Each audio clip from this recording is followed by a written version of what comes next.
to a point where I started to question my existence. Like, why am I even here? Like, what is my purpose? What is my mission to even be on this earth, man? Yes, I'm in grief. Yes, I'm in pain, but I will not cause pain unto others, and nor will I cause pain towards myself. Yeah, don't self-destruct, yeah, man. I will never self-destruct. I want to make sure that you are fully transparent and let them know I need help. There's nothing wrong for asking for help. I'm standing strong. I've done so much work to be who I am today. Yes, I love me, patient with me, and that's the affirmations. We pledge allegiance to ourselves every day as well as warriors. Affirmations. And we move with that, bro. Peace, world. Scott Burnhard here, back with another video, and I'm here with my brother, Coach Get Right, aka Mack. You know, talk to the people, man. Wellness Warrior, salute. What's up, good people? How's everybody doing, man? Happy to be back on your channel again, my brother. Always, my brother. I appreciate you. This is my brother for real, you know. This conversation that we're going to have today is going to be a deep one and something for the intellectuals and something for the men specifically. We're going to talk about men's mental health. Of course, the women can watch this as well, too, but we want to talk about how to deal with grief, stress, depression, pain that is hurtful towards us, and what are the necessary outlets that we can utilize and the necessary tools that we can utilize as men in general. You know that I'm going through a very rough time of losing my mother, Mama Burnhard, and going through that grief and stress and pain in this current time, and a brother that I can talk to and listen to and take heed from and get information and just tell me really great things and really great advice. This is why I want to bring you on the platform to talk about these things. In the day, we all been through grief, we all been through pain, we all been through stress, but what are the necessary outlets in order to, you know, transcend and get to the next level, man? Consider this to be a miracle, the fact that two black men can sit down and have a conversation, because this wasn't a privilege for us. Never. You know, especially our ancestors. So when we sit down, we build. I want to give the people my truth. Your viewers, for their attention, take that into consideration, who's receiving this on the other end. It might be a young Burnhard, it might be a young Coach Get Right, a young Mack. It's cold. Not with the weather, but it's people's hearts are cold, and it could be gruesome for some. You know, I see things now it's so much different. Like, I had to go through a rites of passage and healing myself, because nobody was coming for me, bro. You know, and that's the thing. I was like, when you realize no one's coming to save you from what's going on inside here. Yeah. Man, we were born into free will, and everything is a choice. We wake up every day with a choice and a chance. Very intentional with everything that I'm doing, man. With the grace of God, I'll be 36 October 27th. Amen. You know, and you know, another, and I understand my purpose of moving. Like, it's like you gotta tell every person you come in contact with, because there's God in everybody. And that's one thing we share. So, like, if it's a man, woman, but mostly men, I'm looking in the eye like, hey, man, we got work to do, man. It's a state of emergency for us. Yes, and now we both from the concrete jungle. We both from New York, so we have that gutter, gritty growing up, especially when you're in the streets and you're in the neighborhood. So the fact that we even here talking about something like this, we're talking about grief, we're talking about men's mental health awareness, we're talking about these necessary tools that we can use to equip when it comes to healing ourselves, man. You know, it's very powerful. And I want to start off like this. Name a time in your life where you had to deal with grief, and how did you overcome that grief and that stress and that trauma, you know? Yeah, my dad, man, it was absolutely traumatic to, you know, be 2 years old and not see the male figure around, you know? My condolences, brother. My uncles around, but they wasn't doing dad work, you know, for me. And I see my mom as mom and dad. She was totally in her masculine. I went through school, middle school, grade school, just fighting. I'm gonna just say fighting myself and fighting others, like inflicting pain on people. Man, not knowing what to do, I didn't have the tools. And not until high school to sit down with myself and come to type of ground but just asking questions. So I asked my mom, I was searching for like answers for who this man that created me. And understanding the path he took as a sacrifice, but I used to see it as a sacrifice. And my dad was in the streets running around, and you know, the streets don't love nobody. Streets don't love nobody. So, you know, he got murdered. Going into knowing his story, I'm like, oh, I can't go that route. Wow. I'm just gonna repeat. So I gotta, you know, go this way to be different. I gotta go the distance, like learn dad's story, come at peace with that and create my own. Then when I create my own and seed, and I got my offsprings coming in, it's gonna be a whole different way of raising, a whole different way of perspective on life. So me when I was younger, because I didn't know how to deal with it. And then I just started talking it out, communicating, talking it out how I was feeling. Just led me into like understanding that maybe my dad, you know, transitioned to come closer to me in the spiritual realm. And that's exactly where I met him at. Like once I came into my awakening, you know, like going into meditation, being in stillness, went into nature, all the answers were there. Yeah. You know, but I was really distracted as a kid. They diagnosed me with ADHD and all this other crap because of the foods I was eating. But, you know, once you give something a name, now it has a construct in your biology. So like I learned to wipe that out and just, my story is different. I'm starting from scratch, day one today, you know? Yeah. They're not really gone. They're just in a higher place, another frequency watching over. So we on both sides with it. I got one parent in the physical and one parent in the spiritual. You know, just recently, you know, my mom's transitioned, so I have both of mine in the spiritual. I speak on my father, Bernhard.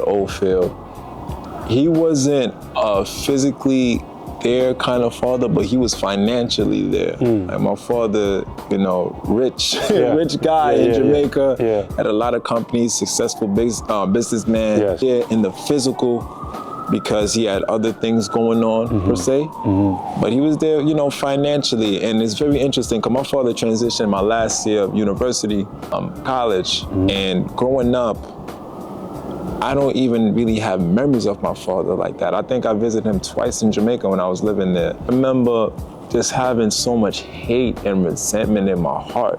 Like why he can't be there, why he can't hold me, why he can't hug me, why he can't teach me how to ride a bike, why you can't teach me how to drive, why you can't share some of your business, know-how and information. Teach me how to be a man. Teach me how to be a man. What does that look like? What does that look like, man? Because it's like, I think about it, man, I was raised by women.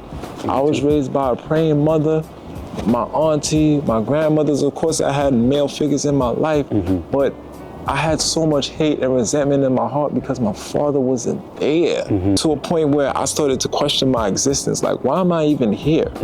Like, what is my purpose? What is my mission to even be on this earth, man?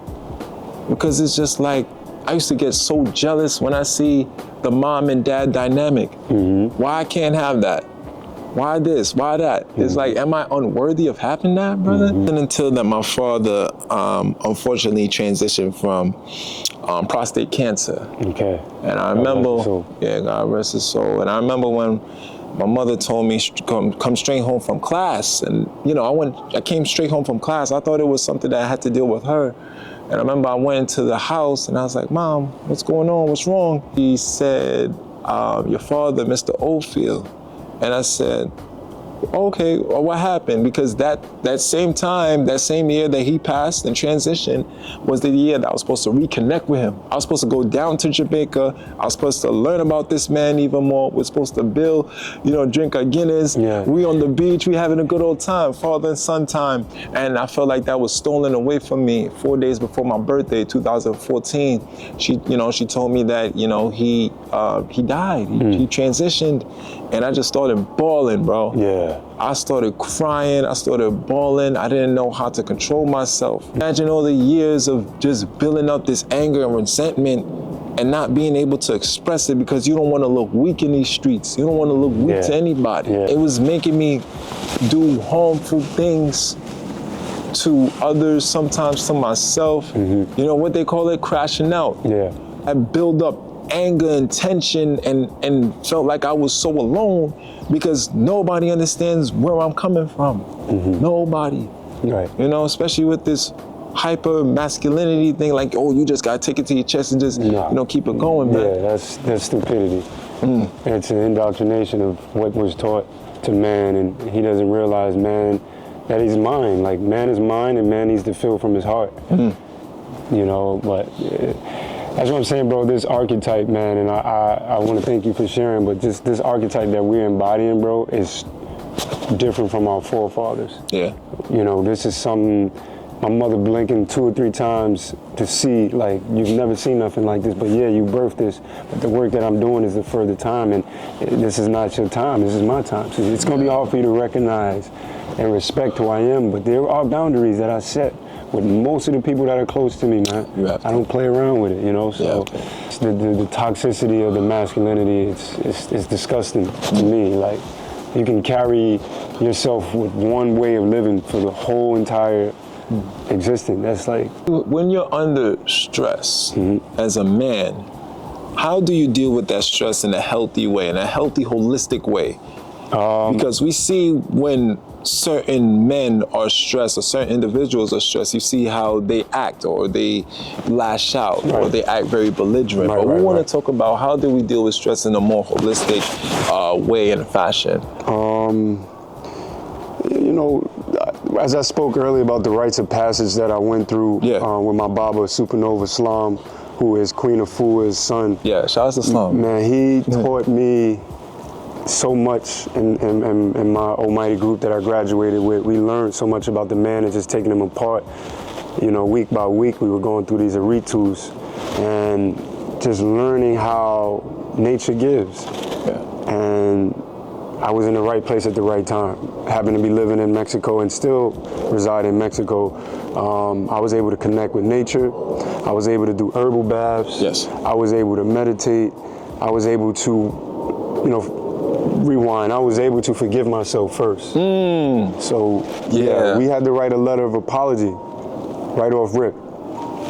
Because when you have the power to forgive yourself, you acknowledge that, you have power to change anything. I was feeling one way yesterday, and I now know I can go to the tool belt, alchemize things, and now I'm ready to, you know, combat whatever it is. I like to call it the dragon. Like, no one is completely healed, right? The dragon is this trauma that we face, or these obstacles, or whatever it is, distraught, whatever. You know, sometimes the dragon is bigger than it is on certain days. And I've learned as a wellness warrior, I might have to bring out the sword sometimes, or I might have to bring out the shield. You got to know when, and be in defense or in attack mode.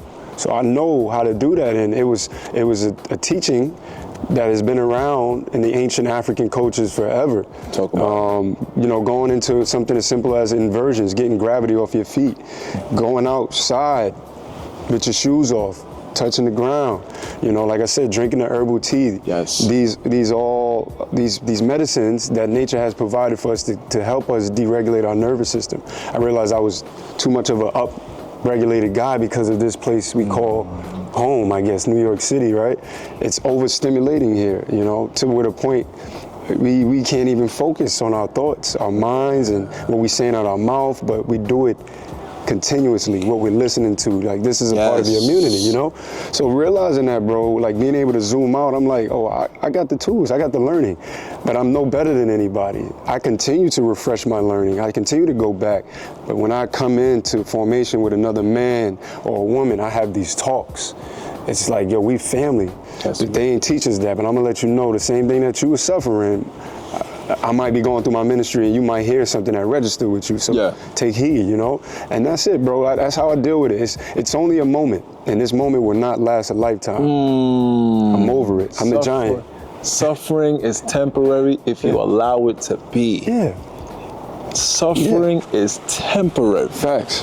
And I feel like when men, because we're specifically talking about men here, when certain men go through suffering or go through trauma or go through pain, they feel like this is an everlasting thing. You don't understand that this is temporary. You take control of your narrative at the end of the day. Say that. Nobody's gonna control your narrative. Well, there are people that can control your narrative if you allow them. For sure, they got you. When you learn to control your own narrative and say, you know what, I am no longer going to be a victim to the suffering. It's a fact. You can. One thing you have to realize is identification. You have to identify, am I depressed? Am I sad? Am I grieving? Am I mad? Whatever the case may be. Yeah. And once you identify those emotions and those things or those feelings, okay, what is the plan of action in order for me to get out of this slump that I'm in? Yeah. What is the plan of action? Right. Most of the time, it's for me. I gotta breathe. I notice when I'm off, I'm not even breathing right. So we send a signal to the brain to panic. The brain sends a signal to the body, shut down, tighten up, contract. And I'm like, I pause for a minute, bro. Yes. At least 30 seconds. Give yourself 30 seconds to process what has happened, and don't be so impulsive. That is one of the biggest tools that I use. And I use, and when I talk to my clients I work with, I just say, hey man, it is happening for you. Yes. Like you talked about the victimization. We're not a victim, man. No, we're just not. viewing this movie up close in front. Unless you want to be a victim. Yeah, and then that's unless you want to be. Like, it's so, one thing I learned too, Mac, like, this is a fresh wound for me. I lost my mother. Mac, I had to make the decision. It is the hardest decision of my life. I was in that hospital, and they're telling me all about these different histories of my mother's health, and I'm over here kind of like dumbfounded because she never really spoke anything about her health and wellness, even though I could see it happening, but it was a defense mechanism where she kind of just, to make the decision to lay my mother to rest. I had to make the decision, this pain, this grief, this trauma, this regret. But if it's one thing I realized that my mother left for me before she transitioned to the next plane is the strong foundational teachings. Yes, I'm in grief. Yes, I'm in pain, but I will not cause pain unto others, and nor will I cause pain towards myself. Yeah, don't self-destruct. Yeah, man. I will never self-destruct. Yeah, I want to tell you that, bro. The wound that you're feeling, before it close up, right? Because sometimes wounds close up and they never heal. So before that wound close, make sure you give it air. Yeah. Make sure you give it nourishment. Make sure you love on yourself before it closes up. So when it closed, you can barely tell what was there, bro. Yeah. And that comes from, brothers like myself and people in your nucleus to just lean on for that support, and just knowing that, your life is your own, but you don't have to go through the pain and the grieving by yourself unless you want to.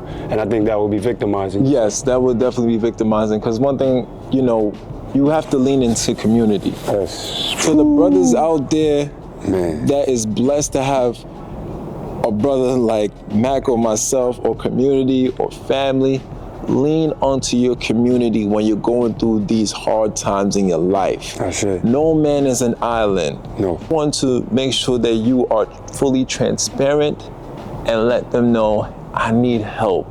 There's nothing wrong for asking for help. Yeah. Do not be indoctrinated by this over hyper masculinity. Yo, I'm from the hood, I'm tough. Yo, my man, I'm from Highbridge. He's from Harlem. Well, he's from the Bronx, but he moves to Harlem. Yeah. This is a video for the men out there that really is seeking help and really wants to have the tools in order to get to the next level. With grief, it's not an easy thing. No, sir. It's not an easy thing, especially what I'm going through. Yeah. Picture, my mom transitioned, last month? Yeah, about a month ago. About a month ago, my mom transitioned. Then I had to lay her to rest. Then the next week after I laid her to rest was gonna be her 60th birthday. So I'm going through a lot right now, but as you can see, I'm in front of this camera, I'm open, I'm transparent, I'm not trying to harm no one, yet I'm trying to help heal someone and also heal myself too, and be surrounded by people that really genuinely love me and care about me as much as I love and care about myself. So another thing I want to talk about too, dealing with grief, trauma, pain, stress, the power of fasting and detoxing. Okay, now. The thing is, when you're not stressed, you can receive more. And I learned I was distracted and stressed out for things that I had control of, and learned through my journey, when you shut off what is known as the second brain, you come clear to the first brain and your thought process. When you are cloudy, be like you full of shit, because people will be full of shit backed up. Coal and everything is just stuck, So what you're nourishing with, like what is your nutrition behavior? Sometimes we need to shut off so we can feel the emotions. The emotions might be stuck right here, right? But if you still compiling it with food, sometimes food can be an addiction because you have emotions tied to it. So you doing this will suppress that. You might need to feel more and eat less, you know? And not just food, but the consumption of alcohol. Because if we're talking about depression, they made it legal. Oh, it's yeah, legal that's it. Stimulating vices, you know, like I said before, you're going through trauma, you're going through pain, you're going through grief, and people immediately want to indulge into these self-destructive things because they feel like it mends the pain or heals the pain. That's a whole bunch of bullcrap. Yeah, 100%. That is false. Yeah. If anything, you're causing more destruction to yourself than causing healing towards yourself. Yeah. That's why you need to fast and detox when you're going through these rough times and these tough times. Understand that it's only temporary if you allow it to be temporary. Yeah. This is the time that you need to start nurturing your spirit. Absolutely. Start eating more fruits. Most of us are like spiritually bankrupt. There we go. Spiritually bankrupt. That's a big one. Broke. That's broke. You know what I mean? I realized too, bro, like when we was growing up, you know, I know you were part of the bar community and the calisthenics community. Much respect, honorable respect. Of course. But that was like enough. That was like also toxic because they taught us that to showcase strength, you had to be brolic. Yeah. To showcase strength, and that's not what we heading to. We are showing now today that war on your consciousness is where it's at. It's how big your brain and your field is. How big is your expansion in your thought process? What's your neural pathways like? You know, what's your skill sets like? What is that? Spiritual strength, man. Mental strength. Yeah, we got to get those reps in. You know, that's what it is. So I say that to say, I had. Immediately when I came in from Mexico, which was this was October 5th, I flew in and man, I had a mission. Grandma lost her sister and I had to drive her down to South Carolina. 13-hour drive. I haven't done this in years. But I'm like, man, we dig deep for grandma. Who else to look for when I am him? So I happened to be there with my uncle and my cousin, who is now a bodybuilder. I was a bodybuilder, so he was like, you know, following my shoes. So we were talking about fitness. We get in the gym, blah, blah, blah. My uncle's like, yo, how much you weigh? And I'm like, oh, I don't even, you know, what is a number? You know, that's also an indoctrination. But anyway, long story short, I step on the scale. Yeah. Bro, the scale say 180. I haven't been that weight since high school. Now, mind you, if I was in my ego, I'd have been upset. No. They had all kind of jokes. You know, you light in the ass, I'm like, cool. The fact that I can master where I live, I'm at home with myself. I can turn it up. I can bring it down. I can lose the weight to go put the reps in spiritually. That's what I've been doing. So we lose that waste, right? We lose the waste out of my life. So, and when I'm about to go now to Africa, I'm about to get a whole new gain in. Oh yeah, my brother. Yeah, so we're doing this interview. He's on his way to Africa in a couple of days. So, yes, sir. Yeah, Ghana. Yes, man. Yes. It's beautiful. Eat the Ghanaian foods. Oh, you know, I want to really explore the vegan foods because, bro, there are over 200,000 vegetables in this world, man. And we were raised on three meats. I heard you can definitely go vegan in Ghana. For sure. It should be easy. It's the land of abundance. And I suggest that you vlog that and you document that. Yes, I will. I got to look at a couple of your episodes, you know, on YouTube, and then we're going to, you know, fall suit into the learning. But yeah, bro, people, that's not, my life ain't about, you know, pleasing people. It's about me and how I feel. I wake up energized. I wake up clear, thought process. I'm happy. I can smile and just be me. This is the man my mother and my dad raised me to be, you know, so I'm living out. I'm finishing the fight for them kind of thing, you know? Yeah, brother. I'm not worried about I put this t-shirt on and I'm not filling it up. That's all ego, man. For the men out there, man, learn to love yourself. That's a fact. That's the most precious thing. Self-love. Yeah, a woman ain't gonna give it to you. Nah. She's just the add-on. Yes. She's just a supplement. You know, like a supplement, like you working out and you get a little protein. She's a supplement towards your love. Yes. But the greatest love is the love for thyself. You can say that again. The greatest love is for the love of thyself, yourself. Yes. Because when you love yourself, that's when you start to want to improve yourself in all different areas of your life. No one can tell you who you are not because you know who you are at the end of the day. Come on now. So when people try to come in and say, yeah, maybe you could drink the pain away and take some pills and do all these self-destructive things, you're like, no. Nah. That is information and that is advice that's coming from fools or coming from people who are clearly negligent or ignorant. It's dark out there. Energy. That's why they call wine and spirits. Of course, alcohol. Right. It's the spirit. Yeah. Because once you get drunk, you get taken over by. Yeah, you possessed. You're possessed. Losing yourselves and really feel that pain that you need to feel. What you running from? Don't run from it. It's gonna be with you. You can carry it on or put it into children. That's the thing. You know, you put it into your child, and then they come in. It's not. Yeah, they the byproduct of you. So, come on now. I see it as like we're gonna be somebody's dad one day. Yeah. So this work that we doing now, man, our generations to come will thank us. If not our children, it's gonna be running around. Yeah. They there, you know. And we at that age, man, where we have to now start envisioning how we want the life to be for us, because that's also a powerful tool. Yes. You know, the mind, the subconscious will, if you got an outdated software, it's gonna keep running this pattern, bro. So it's important that we take control.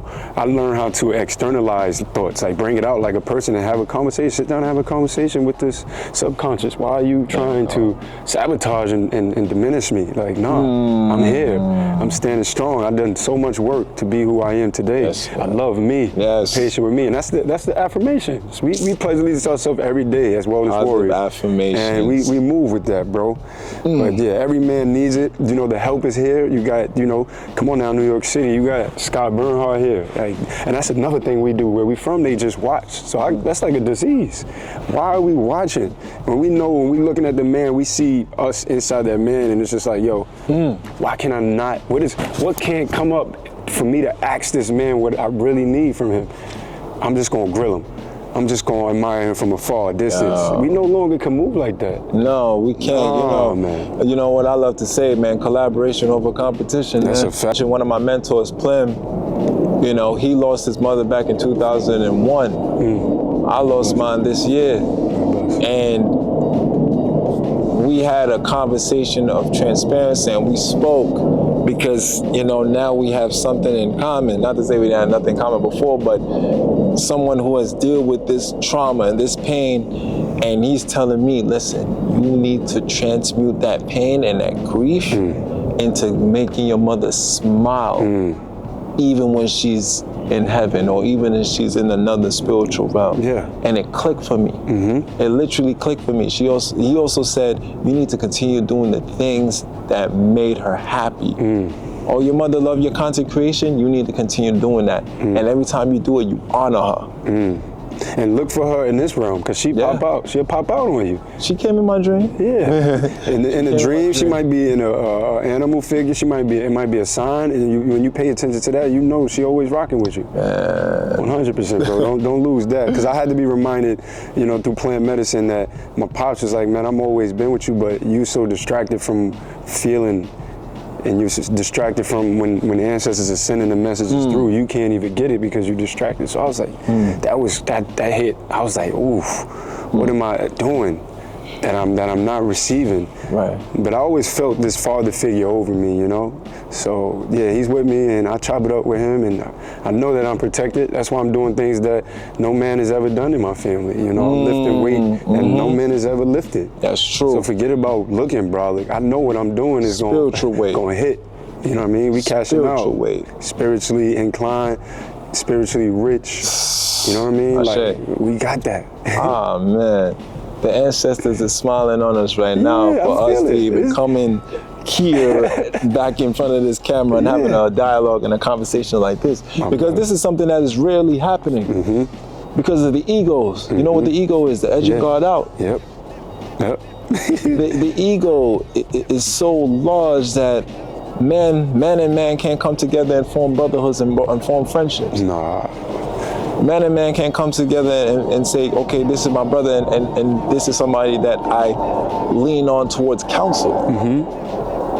But we are fortunate enough and blessed enough to have this mindset and to allow ourselves to break free from the societal norms or the corrupt societal ways. Yes. That separates, especially black men. Yeah. Separates us and put us in competition against each other. And we at the top with all things that diminish us, all kind of diseases and ailments, man. We are at the top. It's a state of emergency. And I just want so much more for myself and others, but I never looked at others' failures as mine, you feel me? At a point I was pointing the finger at people for who I was becoming, and I'm like, nah, I'm actually greater because I've opened up and did the work, so now let me go get more. Yeah, let me go get more. And bring it back to the tribe, you know? So shit. That's what we giving, bro. What we doing, you know, bro. messenger every day, baby.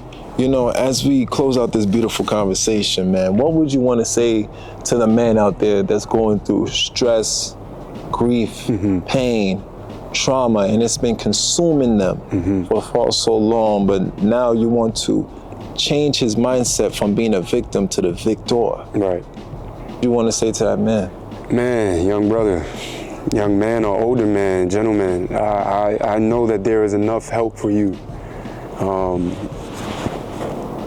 Because we are in a day and age where technology is right at our fingers. So if you wanted to ask a question, you could reach out to Scott Burnhard or Coach Get Right or any other Baba or elder that you want to get information from. You are belittling yourself, shunning yourself, killing yourself, handslaughter with the foods that you're eating, from the thoughts that you're thinking about. Try it for one day. Of just feeling your pain without looking to drink or smoke it out. Like, come clear on your thoughts, and it's gonna be there for you. So whether you gotta reach out to somebody, whether you gotta write it out, whether you gotta get out into nature, those are the three big things. Reach out for support for another brother that may look like you or have the same story as you.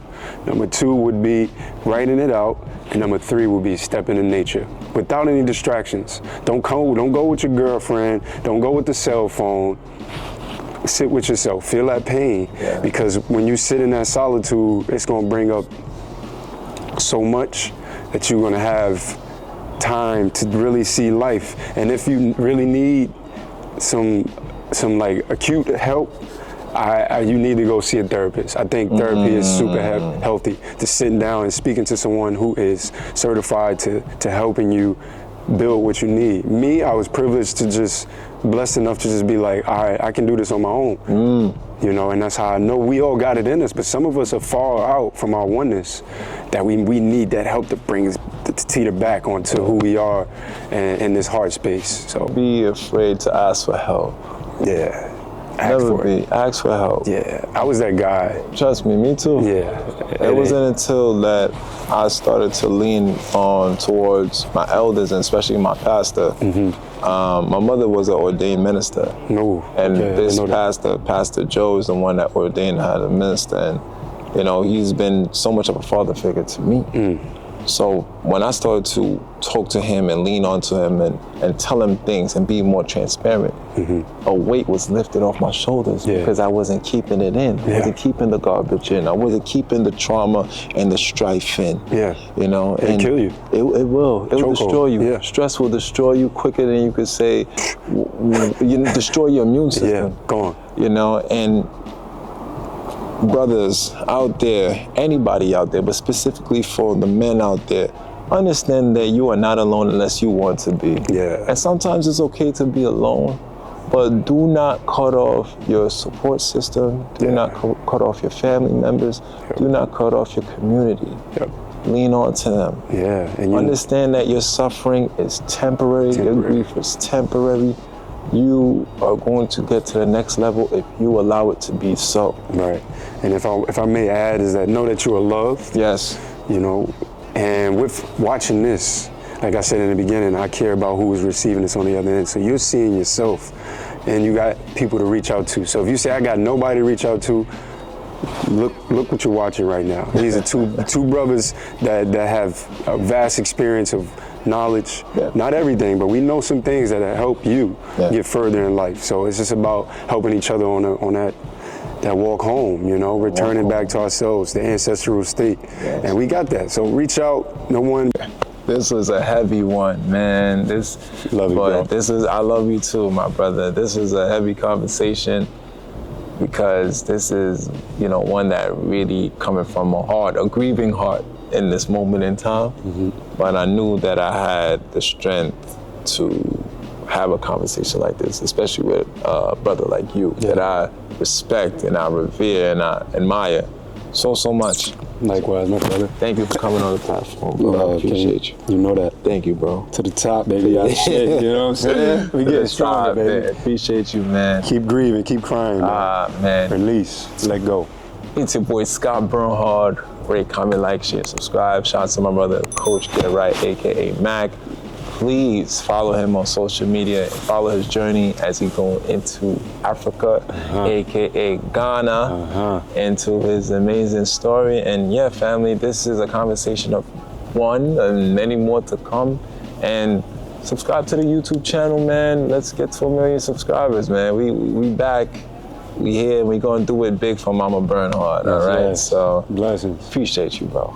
Always. Love and light. Love and light. Yeah, always.